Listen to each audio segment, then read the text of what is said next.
Harry, kailangan kong bumili ng backpack, bagong damit at mga school supplies para kay Tommy.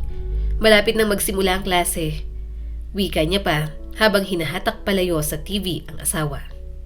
Ngunit si Harry, hindi man lang tumingin. Tila ba abala pa rin sa palabas na pinapanood. Ang mukha nito puno ng inip at pagkainis. Oh, di bumili ka. Bakit mo pa ako tinatanong? Sagot niya, malamig at walang pakialam. Pakinggan mo, Emilia. Ang dami ko nang ginagastos sa'yo at sa mga luho mo. Araw-araw na lang puro gastos. Ang tono ni Harry ay may pagkasuklam at sa likod nito ay may mas malalim pang dahilan. Isang dahilan na kasing luma na ng panahon. Nagsasawa na siya sa buhay may asawa. Ang dating init ng pagmamahalan napalitan ng lamig at pagkabagwat. Ang mga tungkulin bilang padre de pamilya, ang paulit-ulit na trabaho, ang responsibilidad, lahat yon parang mabigat na tanikala para sa kanya. Hangad niya ang buhay na magaan, masaya at puno ng kasabikan. At doon, sa paghahanap niya ng bago, nakilala niya si Evelyn. Si Evelyn ay mas bata sa kanya ng 14 na taon. Sa unang tingin, tila inosente at labis ang paghanga sa kanya.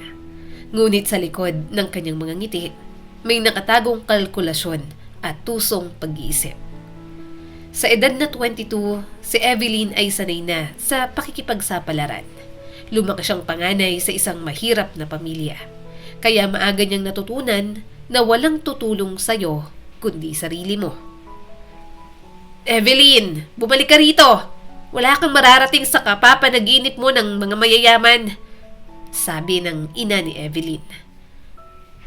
Hindi ako mag-aaksaya ng kabataan ko sa pabrika, Nay. Hindi ako magiging katulad mo. Galit at puno ng hinanakit na sabi ng dalaga. Aalis ako rito at hahanap ako ng lalaking mayaman na gagawing malaprinsesa ang buhay ko. Hindi na ako babalik sa bahay na to. At ganoon nga ang ginawa ni Evelyn.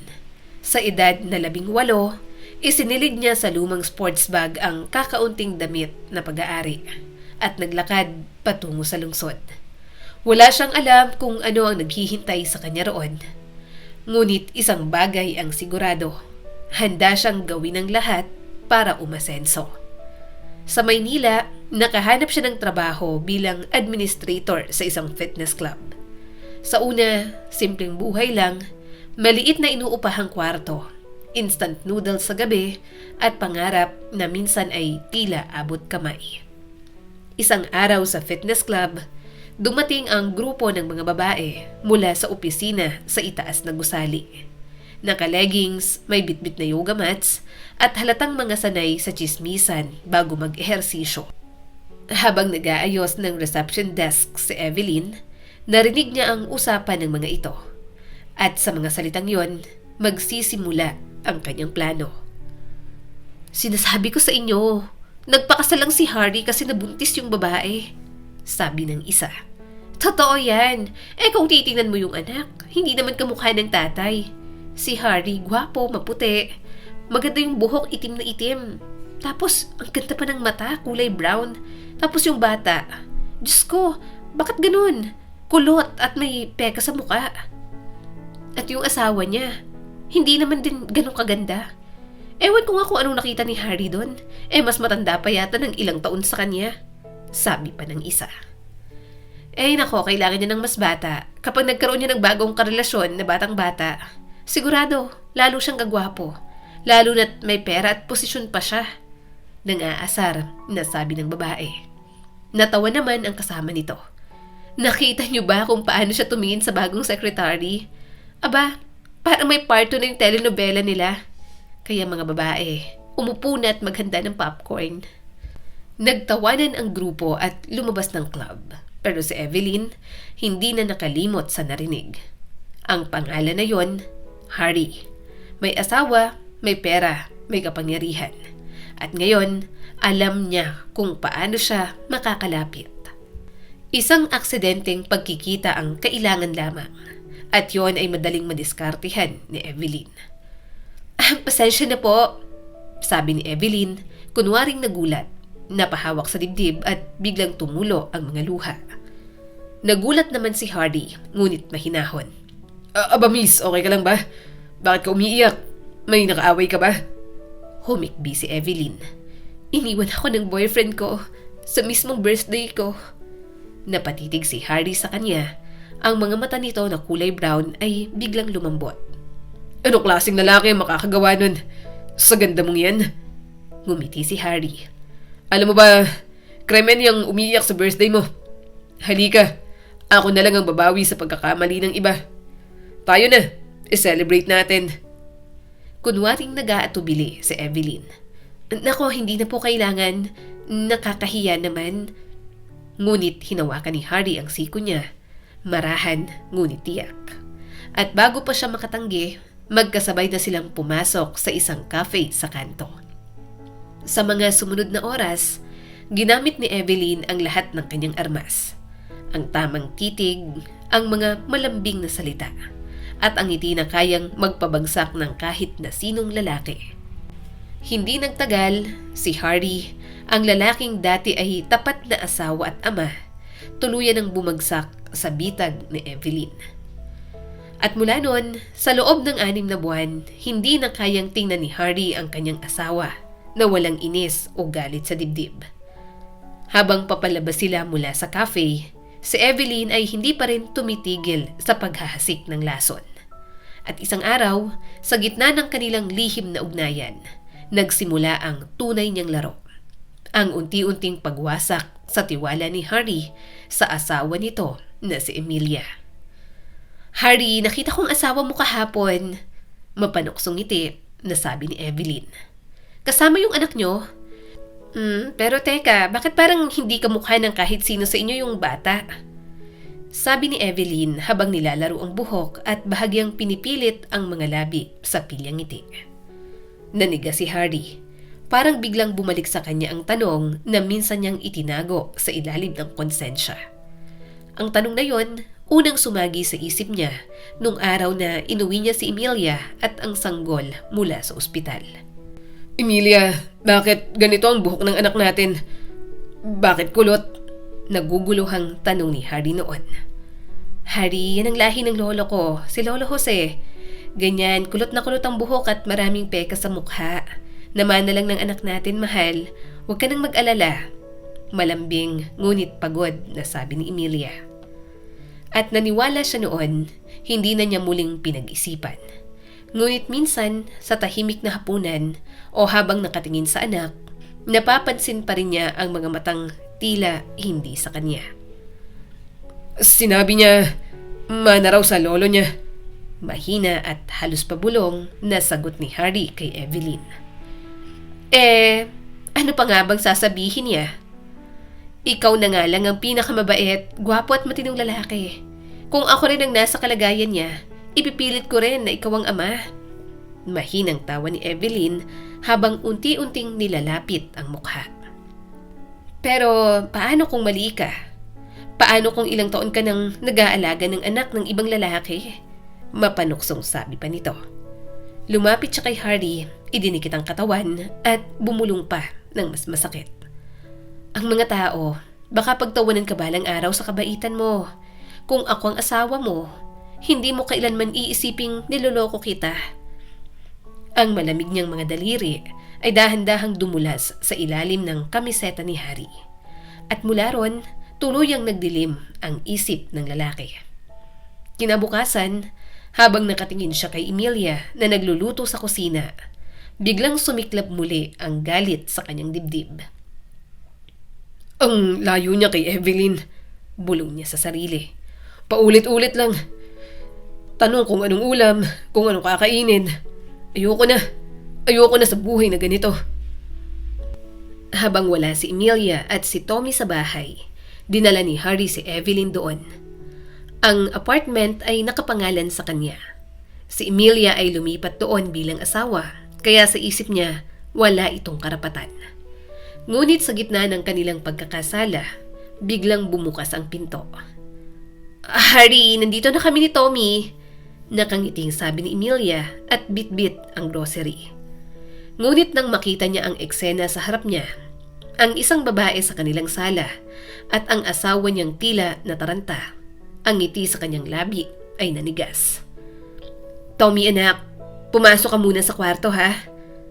Pilit na ngumiti si Emilia habang nanginginig ang boses. Opo mama. At nang sila nalang tatlo ang naiwan, bumalik si Emilia. Ang mukha'y maputla, ang mga mata ay puno ng tanong. Harry, ano to? Napatingin siya sa babae, pagkatapos ay sa asawa. Sa sandaling yon, tila bumagal ang oras. Ang lahat ng kasinungalingan ni Harry ay biglang sumabog sa harap niya. Sa anyo ng isang babaeng hindi niya kilala at ng asawang matagal na pala na unti-unting lumalayo. Tama na! Sawa na ako, Emilia. Sawa na ako sa'yo. Sa mga tanong mo, sa mga reklamo mo. Araw-araw, iisa lang ang naririnig ko sa'yo.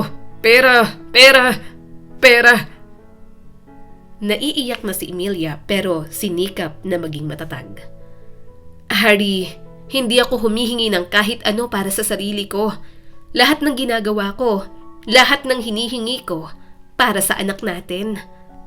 Anak natin? Mapait na natawa si Harry. Lumapit siya kay Emilia at malalim ang tinig. Emilia, sa tingin mo hanggang ngayon, bobo pa rin ako. Ilang taon mo na ako niloloko. Tingnan mo siya at tingnan mo ako. Sa tingin mo, hindi ko napapansin. Hindi ko siya anak. Sa isang sulok ng sala, nakaupo si Evelyn, nakatawa ng may panguuyam. Parang siya na ang tunay na may-ari ng bahay.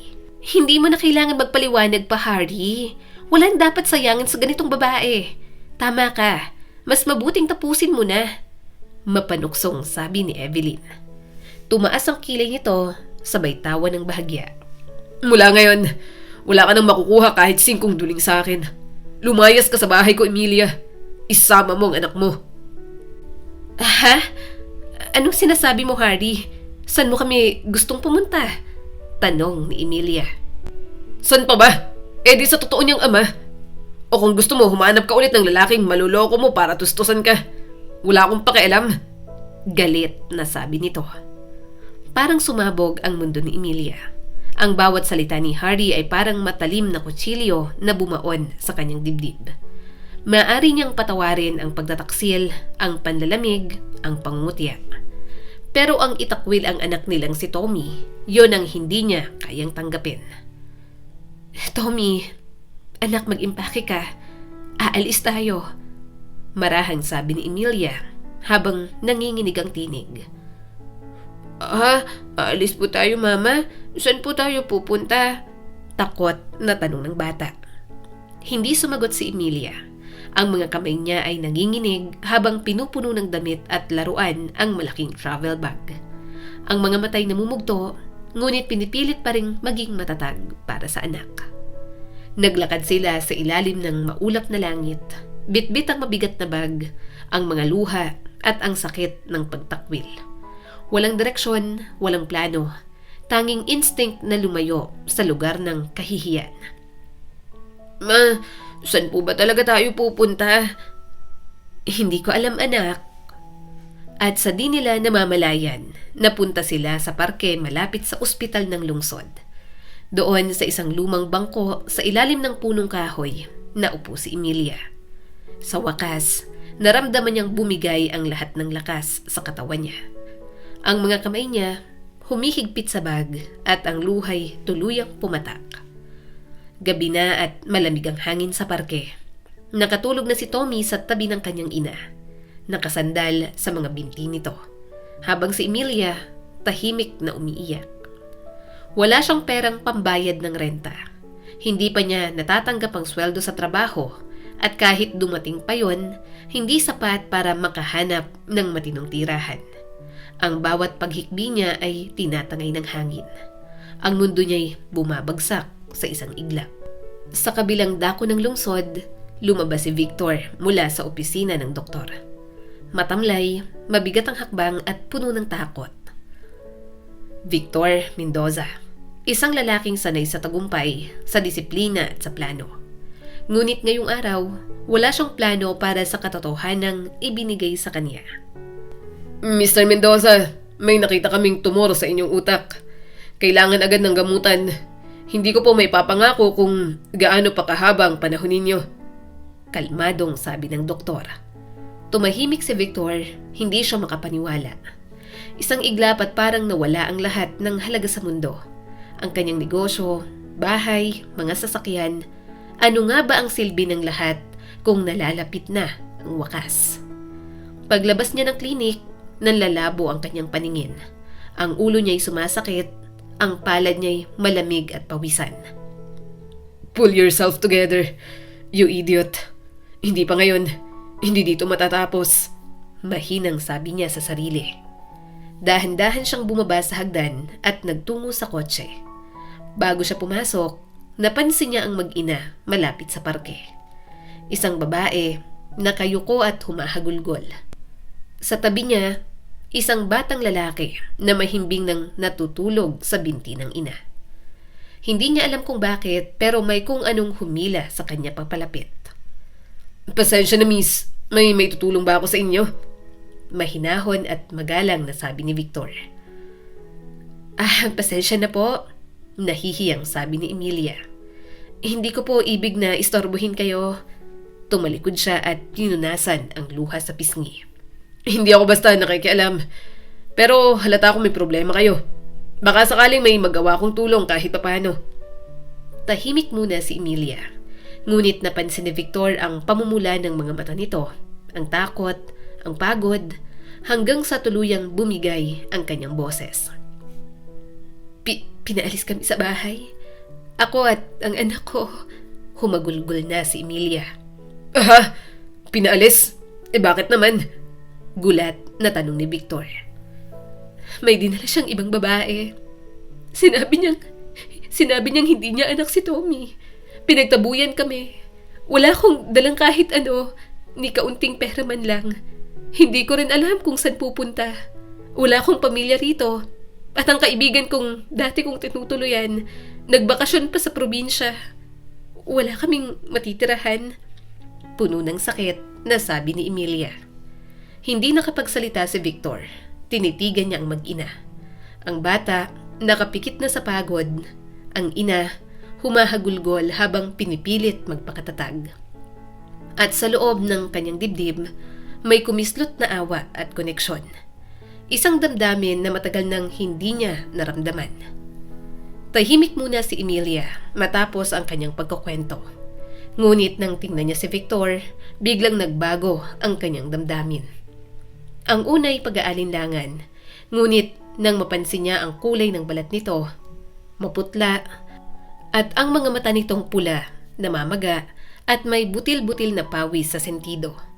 Tila ba naglaho ang takot at napalitan ng awa. Hindi rin yata magandang pakiramdam mo, sir. Mahinahon ngunit may kaba na sabi ni Emilia. Mapait na napangiti si Victor. Ang problema mo, hindi pa yan tunay na problema. Sabi niya at may halong pait sa tinig. Halika na, may rest house ako sa labas ng syudad. Doon ka muna, magpapahinga ka para makapag-isip at pagkatapos, saka na natin pag-isipan kung ano ang susunod. Tinitigan siya ni Emilia, tila sinusuri kung totoo ang kabutihang naririnig niya. Bago pa siya makasagot, may boses na nagmula sa tabi nila. Paano po kung masamang tao kayo? Nakakunot ang noo na tanong ni Tommy. Baka kinukuha niyo lang kami para kunin ang kung ano sa amin. Napatawa si Victor at sa unang pagkakataon mula nang tanggapin ang karamdaman, bumalik ang kaunting kulay sa kanyang mukha. Kung alam mo lang, bata, wala namang kahit anong bagay na gusto kong kunin sa'yo. At isa pa, may mabait akong kapitbahay doon. Hindi niya ako papayagang gumawa ng masama. Nagkatinginan sina Emilia at Tommy. Isang sandali ng pagdududa, pagkatapos ay dahan-dahan silang tumango. At makalipas ang kalahating oras, narating nila ang sinasabing bahay ni Victor. Ang bahay ay nasa gitna ng luntian na taniman. Tahimik, malinis, at tila ligtas mula sa lahat ng gulo ng syudad. Binuhat ni Victor ang kanilang bag at ipinakita sa kanila ang kwarto. Maluwag yon, may mga matitibay na muebles, mamahaling kortina, at sa gitna ng silid, isang totoong fireplace, May malaking carpet na parang ulap sa lambot. Ang ganda naman dito. Ang tahimik at ang aliwalas. Puno ng ginhawa ang tinig ni Emilia. Wow, Mama, tingnan mo. Ang daming libro. Nakatingala si Tommy sa bookshelf na abot mula sahig hanggang kisame. Pwede po bang manghiram kahit isa? Namamanghang tanong ng bata. Napangiti na rin si Victor. Siyempre naman, pumili ka lang ng gusto mo, bata. Basahin mo kahit ilan pa. Pagkatapos ay dinala ni Victor si Emilia sa kusina. Bago pa magsalita, uminom muna siya ng mga gamot mula sa maliit na lalagyan. Mapapansin sa kanyang kamay ang bahagyang panginginig. Ganito, gamitin ang kalan, oh. At ito naman ang heater para hindi kayo lamigin kapag naliligo si Tommy. Mahinahong sabi ni Victor.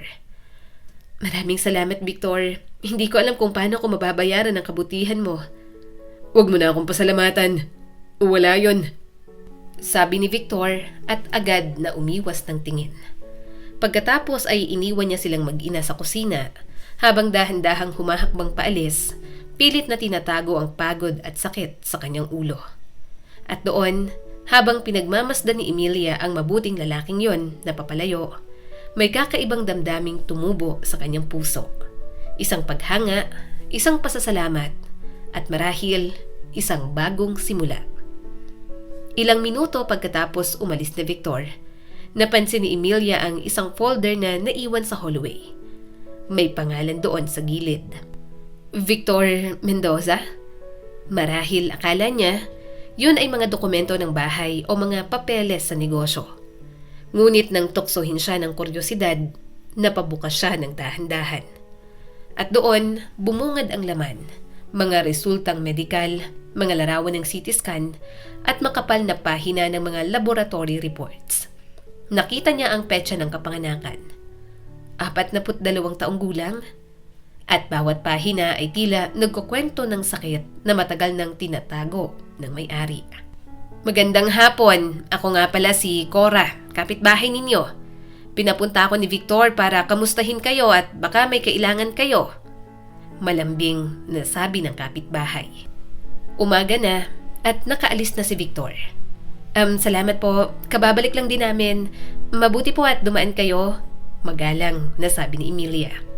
Bale, pupunta rin sana ako sa kabilang bahay. May magpapa-injection kasi. Arthritis. Kawawa ang sakit niya kapag malamig, sabi ni Cora. Sa sandaling yon, biglang sumagi sa isip ni Emilia ang folder na kanina niya pang hawak. Isang tanong ang pumasok sa kanyang isip. Bakit hindi niya itanong sa matandang ito kung may alam siya tungkol sa sakit ni Victor? Aling Cora, may maitutulong po ba kayo rito? Naiwan po kasi ito ni Victor kagabi. Iniabot niya ang folder. Binuksan ng matanda ang folder at habang binabasa ang mga papel, unti-unting kumunot ang kanyang noo. Lumalim ang mga mata at tuluyang natigilan. Nako, Diyos ko, seryosong sabi ni Aling Cora at tumingin kay Emilia. Alam mo ba kung ano to, iha? Hindi po, naiwan lang niya. Hindi ko naman alam kung anong ibig sabihin ng mga resultang yan. Huminga ng malalim si Aling Cora. Tumor sa utak, malignant, at hindi na pwedeng operahan. Napailing ang matanda at napakapit sa dibdib. Hindi man lang niya sinabi sa akin. Nako, yang si Victor talaga. Malihim kahit kailan. Agad tumayo si Aling Cora. Kumaway pa habang umaalis. Kakausapin ko yung matigas ang ulong yan mamaya. Hindi pwedeng itinatago ang ganito, sabi pa ni Aling Cora habang pumasok sa bahay nito. Naiwan si Emilia sa sala. Hawak pa rin ang folder. Ngayon, malinaw na sa kanya ang dahilan kung bakit maputla si Victor. Ang lungkot sa mga mata nito at ang misteryosong panginginig ng kamay. Habang iniisip niya yon, napayuko siya at napabulong sa sarili. Habang ako, iniisip ang sarili kong problema. Siya pala, nilalabanan na ang sarili niyang kamatayan. Dumaan ang magdamag. Kinabukasan, Sabado ng umaga. Unang pagkakataong hindi kailangang magmadali ni Emilia papasok sa trabaho. May 2 araw siyang pahinga mula sa nakakapagod na trabaho sa kumpanya. at mag-isip kung ano ang dapat niyang gawin. Ngunit bago pa siya makapagdesisyon, isang tunog ng makina ang pumunit sa katahimikan ng paligid. "Magandang umaga," sabi ni Victor, bumaba ng kotse at may dalang mga grocery bags. "May dala akong kaunting pagkain para hindi kayo mahirapan muna." Pinagmamasdan ni Emilia si Victor habang inilalapag nito ang mga dala sa mesa. Nakakatawa. Naisip niya kanina lang, parang ang lupaypay ng itsura nito. Ngayon ay parang walang sakit, puno ng sigla at ngiti. Ngunit ilang sandali pa, nang muling ininom ni Victor ang kanyang mga tableta, unti-unting nanumbalik ang kanyang pagod. Ang balat niya'y namutla at ang ngiti naglaho na parang usok. "Victor," huminga siya ng malalim at naglakas loob na lapitan ito. "Pasensya ka na. Pero naiwan mo yung mga medical records mo dito nung nakaraang araw. Hindi ko dapat binuksan pero tiningnan ko. Hindi ko gaanong maintindihan pero sabi ni Aling Cora na may malubha kang sakit." Napayoko si Emilia. "Pasensya na kung nakialam ako. Hindi namin alam. Hindi ko alam na may pinagdadaanan ka rin. At ngayon, abala pa kami sa mga problema namin. Nakakaabala pa kami sa'yo." "Emilia, totoo ang diagnosis," marahang sabi ni Victor. "Hindi magandang lagay ko. Ang sabi ng mga doktor, wala na raw magagawang medisina. Ang magagawa ko na lang ay ang maghintay." Ngumiti ng mapait at bahagyang napailing sa Victor.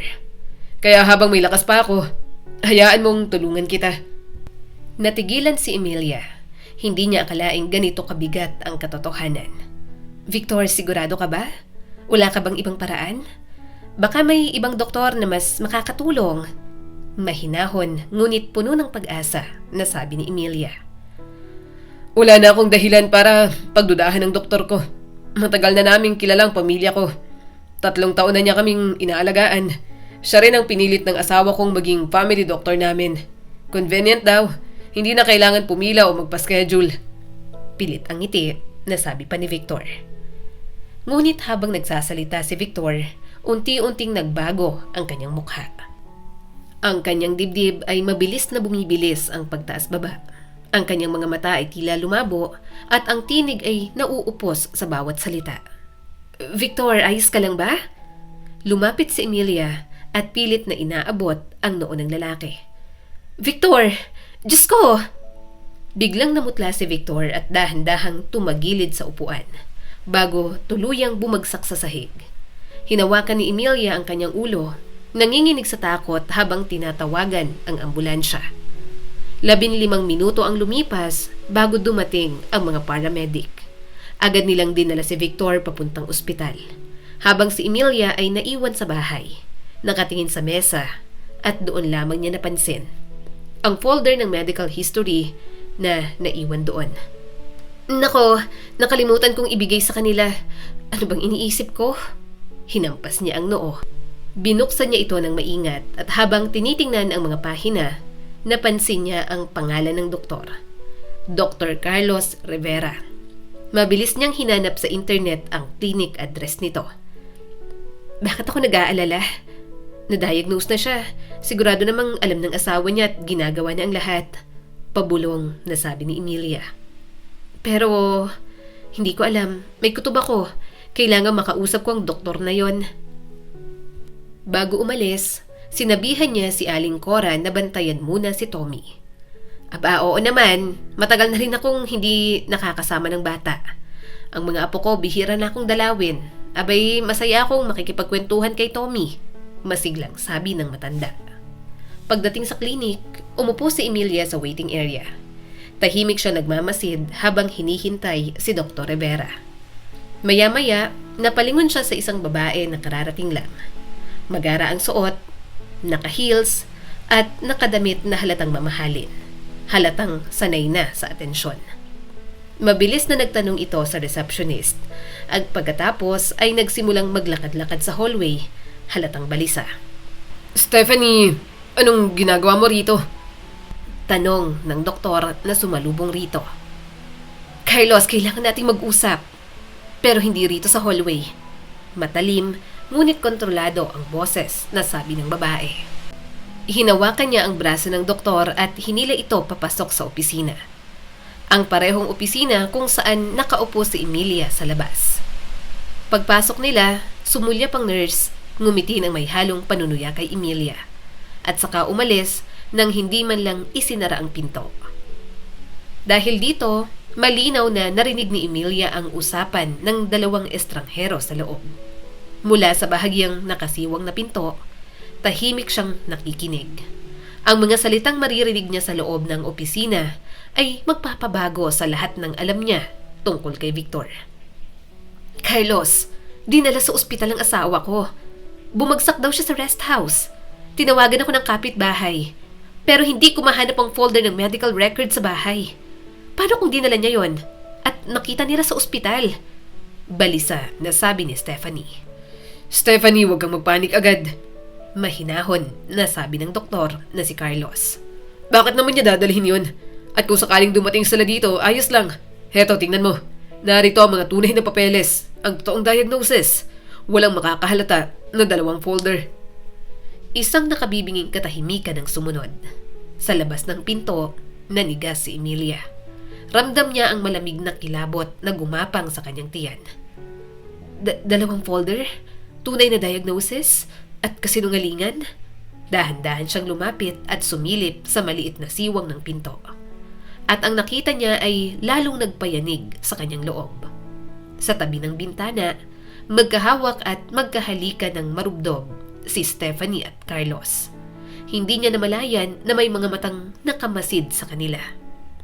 Agad umurong si Emilia at halos mabuwal sa gulat. Ang isip niya ay naguunahan sa pagproseso ng lahat. Si Stephanie, yun pala ang asawa ni Victor. At si Dr. Carlos, ang mismong family doctor na pinagkakatiwalaan nila ang kalaguyo nito. Naramdaman niyang nanginginig ang kamay niya habang sinusuksok sa bagang folder. Parang takot siyang biglang maglahoy ito. Ngayon, malinaw na sa kanya kung anong laro ang nagaganap. At alam niyang kailangan niyang kumilos. Dumiretso si Emilia sa ospital kung saan dinala si Victor. Paglapit sa nurse station, agad siyang tinanong ng doktor.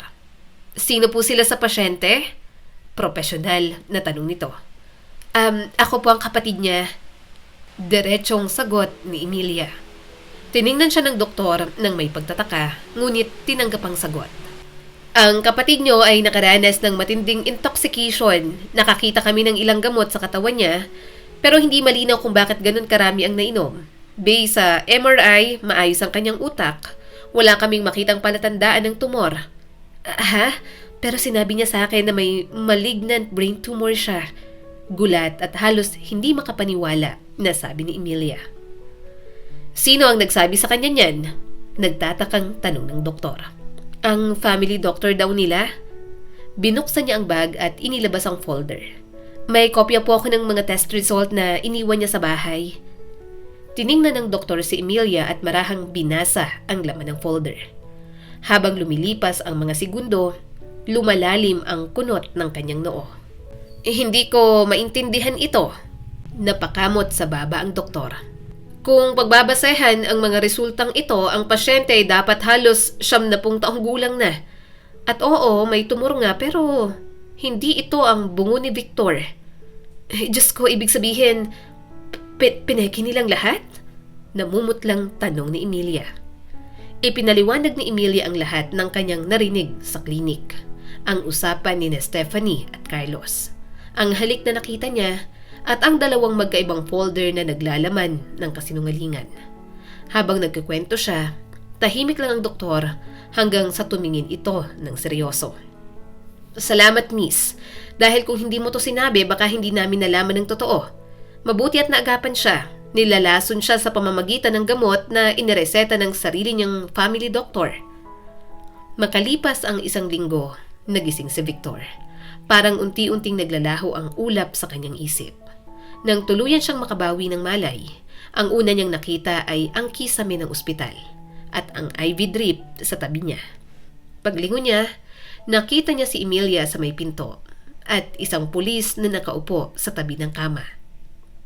Yun pala, inilagay siya ng mga doktor sa artificial coma upang makabawi sa labis na doses ng gamot. At ngayon, matapos ang ilang linggo, handa na siyang harapin ang katotohanan. At ang hustisya dapat na ipanagot sa mga nagtaksil sa kanya. Kasabay ng pagaling ni Victor, isang mapait na katotohanan ang dumating. Nalaman niya na ang asawa niyang si Stephanie at ang doktor na si Carlos Rivera ay inaresto sa kasong conspiracy to commit murder. Lahat ay nagsimula nang magtagpo ang landas ni Stephanie at Carlos. Si Stephanie ang asawa ng matagumpay na negosyanteng si Victor Mendoza. Isang babaeng nasanay sa marangyang buhay, ngunit sawang-sawa na sa pagiging asawa lang ng mayaman. Si Carlos, isang ordinaryong doktor sa isang pribadong klinik na nangangarap din ng marangyang buhay at kapangyarihan. At nang mapansin niya na may pasyente na may interes sa kanya, hindi siya nagdalawang isip na samahan sa kasalanan. Carlos, pag na akong maging bilanggo sa ginto, kung mawala siya magiging akin ang lahat at tayo ang magkasama, mapanuksong sabi ni Stephanie noon. Madali lang yan. Ako nang bahala sa mga papeles. At ganun nga ang ginawa niya. Pinalitan niya ang lahat ng resulta ni Victor, ang mga scan, ang mga laboratory tests. Pinalitan ng mga dokumento ng isang matandang pasyente na may cancer sa utak. Ang mga tunay na resulta, itinago niya sa kanyang folder. Kapag may nangyaring hindi inaasahan at humingi sila ng paliwanag sa akin, madali kong masasabing totoo ang mga dokumento. Walang makakahalata. Ang mahalaga, Stephanie, ay hindi mapunta sa ibang doktor ang peki mong folder. Kapag namatay ang asawa mo, magiging biyuda kang may milyon-milyong ari-arian. At doon magsisimula ang buhay natin. Mapanuksong, sabi ni Carlos. At kung hindi dahil kay Emilia na tumawag ng ambulansya noong gabing bumagsak si Victor at sa aksidenteng narinig niyang pag-uusap sa klinik, malamang ay nagtagumpay sila sa plano. Ngunit hindi yon ang itinakda ng tadhana. Nang tuluyang maging matatag ang kalagayan ni Victor, pinalabas siya ng ospital. Sinalubong siya ni Emilia, ngayon ay parang isang liwanag sa madilim niyang mundo. Dinala siya ni Emilia sa rest house kung saan siya at si Tommy ay pansamantalang naninirahan. Doon, araw-araw, inaalagaan niya ang negosyanteng halos mawala ng buhay. Tinuruan niya itong maglakad muli, kumain ng maayos at ngumiti sa gitna ng sakit. Nako mga anak, may dala akong sabaw para sa pasyente. Masarap to, pampalakas, sabi ni Aling Cora pagpasok sa loob ng bahay. Palaging tumadalaw ang matanda sa kanila. Ang mabait na si Aling Cora na tila naging pangalawang ina nila. Samantala, sa kabilang dako, si Stephanie at Carlos ay tuluyang ikinulong. Ang kanilang mga pangarap sa marangyang buhay ay nauwi sa kulungan. Carlos, dapat ikaw nag-ingat, sumisigaw na sabi ni Stephanie. Kung hindi dahil sa babaeng yon, sana nasa ibang bansa na tayo ngayon. Tumahimik ka. Kasalanan mo to, Stephanie. Ikaw ang nagsimula. Galit na ganti ni Carlos. At sa kabilang panig ng mundo, ang dating taksil na si Hardy ay hindi rin nakatakas sa kaparusahan ng tadhana. Hardy, tingnan mo. 2 linya. Magiging ama ka ulit. Naiiyak na sabi ni Evelyn. Ano? Pero akala ko, Evelyn, sabi mo ayaw mo ng pamilya. Namumutlang tanong ni Harry. Magbabayad ka sa lahat, mahal. At ako naman ngayon ang may kontrol. Nagtaas ng kilay si Evelyn. At doon, nagtapos ang tinatawag niyang kalayaan. Nang bumalik sa kanya ang mga problema, wala nang natirang pera, pag-ibig at dignidad. Samantala, si Emilia at Victor sa paglipas ng mga buwan ng gamutan at pag-aalaga ay unti-unting napalapit sa isa't isa. Ang bawat araw ng pag-aalaga, ang bawat simpleng hapunan sa tabi ng fireplace ay nagbukas ng mga sugat at naghilom din ang mga ito. Hanggang sa tuluyan silang natutong magmahal muli. 2 taon nang lumipas, ikinasal sina Emilia at Victor sa isang maliit na simbahan sa tabi ng dagat. Naroon si Aling Cora, si Tommy at ang ilang piling kaibigan. Nako anak, tingnan mo kayo, parang milagro ng langit. Ang mga sugatang puso, pinagtatagpo ng Diyos. Naiiyak sa tuwa na sabi ni Aling Cora. Lumipas ang ilang buwan, isinilang ang isang sanggol. Batang babae na may kulot ng buhok at may ngiti na parang araw. Tingnan mo siya, Emilia. Kamukha ni Tommy. Masayang sabi ni Victor. Oo, Victor, parang sinadya ng langit na ipaalala sa atin na may mga simula pa rin kahit matapos ang lahat ng sakit. Minsan, ang tadhana ay marahas, ngunit sa bawat pagtataksil may kabayaran. At sa bawat sugatang puso, may pag-asang maghihilom sa tamang panahon.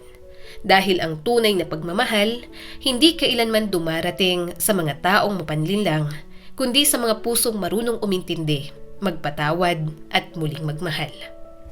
Ang kwentong ito ay nagpapaalala sa atin, ang pera at kasinungalingan ay kayang magtulak ng tao sa kasamaan. Ngunit hindi kailanman nito mabibili ang kapayapaan at tunay na pag-ibig. At minsan, ang mga sugatang kaluluwa ay pinaglalapit ng tadhana, hindi para masaktan muli, kundi para sabay na maghilom. Muli, ako po si Skylar Guro at sana may bago na naman kayong natutunan sa kwento natin ngayon. Maraming salamat po.